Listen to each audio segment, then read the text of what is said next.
June 1940. A month that would be etched into the memory of a generation. The world, already trembling on the edge, watched as history took a dark and irreversible turn. The world trembled as Paris fell to Nazi forces. The City of Light, a symbol of hope and culture, was suddenly shrouded in darkness. The news sent shockwaves across continents.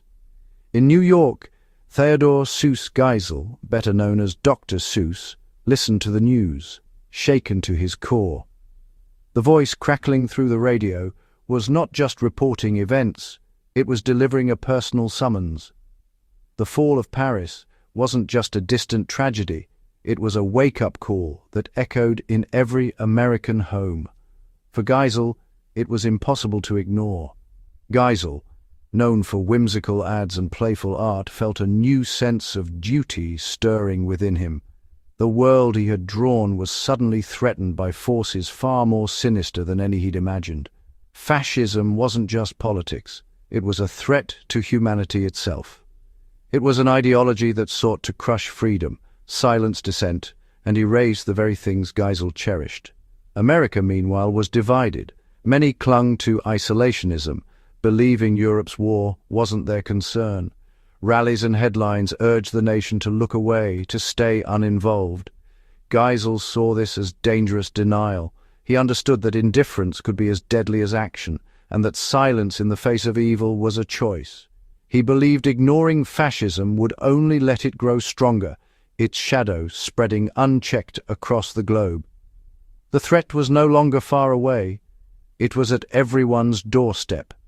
He resolved to use his talents to rouse his fellow Americans, to shake them from their complacency and inspire them to action. No longer content to entertain, he would warn, provoke, and persuade. His pen would become his voice, and his cartoons a rallying cry. His art would become a weapon against complacency, a tool to challenge the status quo and confront the dangers lurking in plain sight.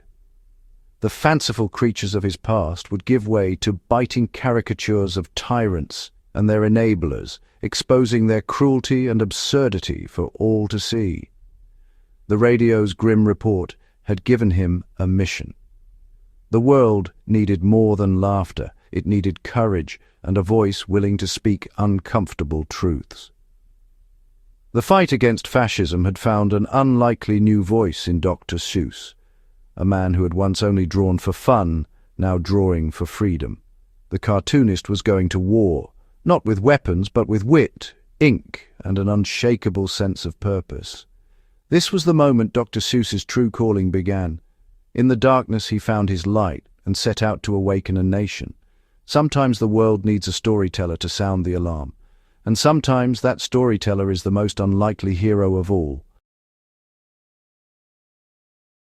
Geisel found his platform in PM, a progressive New York newspaper that prided itself on challenging the status quo and giving voice to bold ideas. At a time when the world was teetering on the edge of chaos, PM became a beacon for those who believed in using art and journalism to fight injustice. Hired as chief editorial cartoonist in 1941, Geisel transformed his pen into a powerful weapon for social change. Each day he sat at his desk, determined to use his creativity to confront the world's most pressing threats. His cartoons relentlessly targeted Hitler, Mussolini, and Tojo, portraying them not as mere politicians, but as grotesque monsters responsible for unimaginable suffering. Through biting satire and exaggerated features, he stripped away their power and exposed their cruelty to the American public. But Geisel's sharp wit didn't stop at foreign dictators. He also skewered American isolationists, especially the influential America First movement, whose leaders argued against U.S. involvement in the war. He saw their stance as dangerous and misguided. In one particularly biting cartoon, a mother bird reads about foreign children being devoured by war, only to dismiss their fate as unimportant to her own. The image was a searing indictment of indifference and a call to empathy. Geisel's message was clear and uncompromising. Neutrality in the face of evil is complicity. He believed that turning a blind eye to suffering abroad was a moral failure, and he used his art to make that point impossible to ignore. His art became a daily alarm urging Americans to wake up from complacency and recognize the urgency of the moment. Each cartoon was a visual jolt, demanding attention and action. Through over 400 cartoons, Geisel challenged the nation's comfort and built support for intervention. His relentless output kept the issues front and center, shaping public opinion and rallying readers to the cause.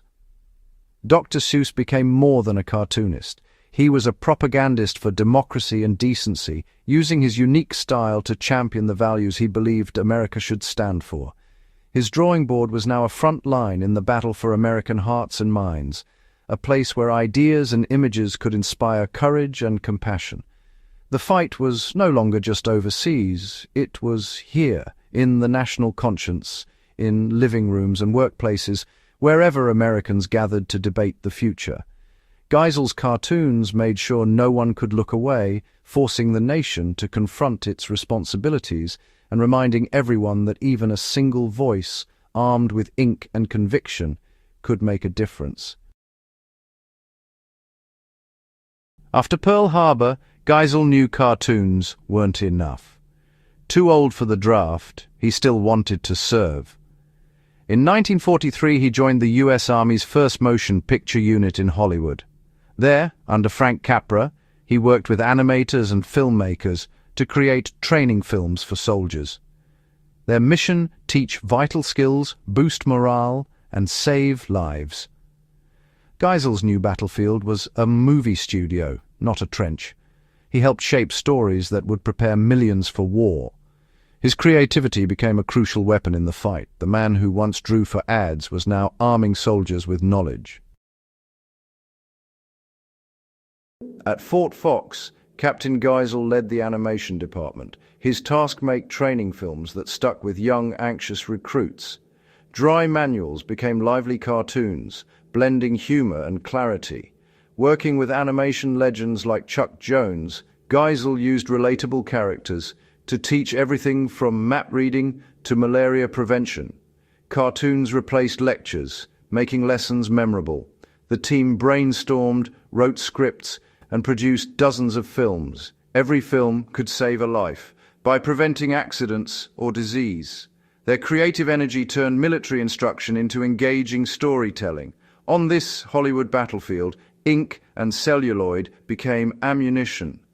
Geisel's team proved that learning could be both vital and fun. From this creative hub came Private Snafu, the ultimate screw-up.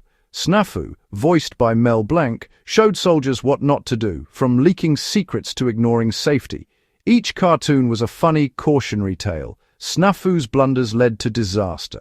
Soldiers laughed and learned. The humor made the lessons unforgettable. Snafu was relatable, honest, and spoke the soldiers' language.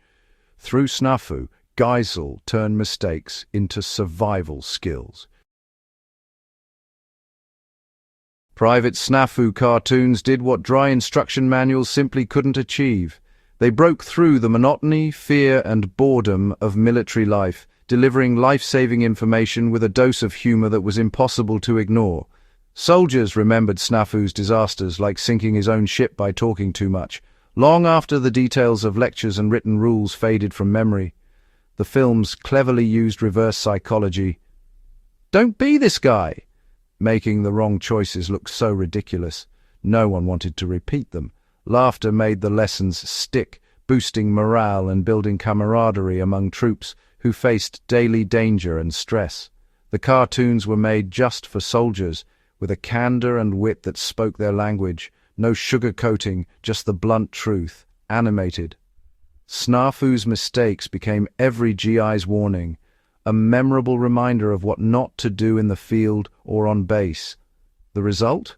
Fewer accidents, better discipline, and ultimately lives saved, because the lessons stuck when it mattered most. Dr. Seuss, Theodore Geisel, and his creative team weaponized laughter for the war effort, turning cartoons into powerful tools for survival. Sometimes the best teacher is the one who makes you laugh at your own worst habits, helping you remember the lesson when it counts. Snafu's legacy was survival through storytelling, proving that a good story told with a wink and a laugh could save lives on the battlefield. After the war, Geisel returned home forever changed. His experience teaching soldiers shaped his children's books. Simple words, strong rhythms, and memorable characters. The lessons of Snafu became the foundation for The Cat in the Hat and Horton Hears a Who. Wartime gave Geisel a sense of moral purpose. His stories now fought prejudice, indifference, and injustice. Books like The Sneetches and the Butter Battle Book carried the same urgent messages. Geisel learned that stories could change minds and hearts, whether on the battlefield or in a child's bedroom. The mission to educate and inspire never ended. The echoes of Fort Fox lived on in every Seussian rhyme. Geisel's wartime journey proved creativity could change the world. He fought with laughter, not bullets, and taught that stories could save lives. The skills he honed in war became the heart of his legacy. From Private Snafu to the Lorax, he distilled big ideas into simple, powerful tales. He never stopped teaching, he just changed his classroom. Dr. Seuss's greatest gift was hope, resilience, and faith in decency. His art became a force for good, showing that one voice can make a difference. Even in darkness, a story can light the way.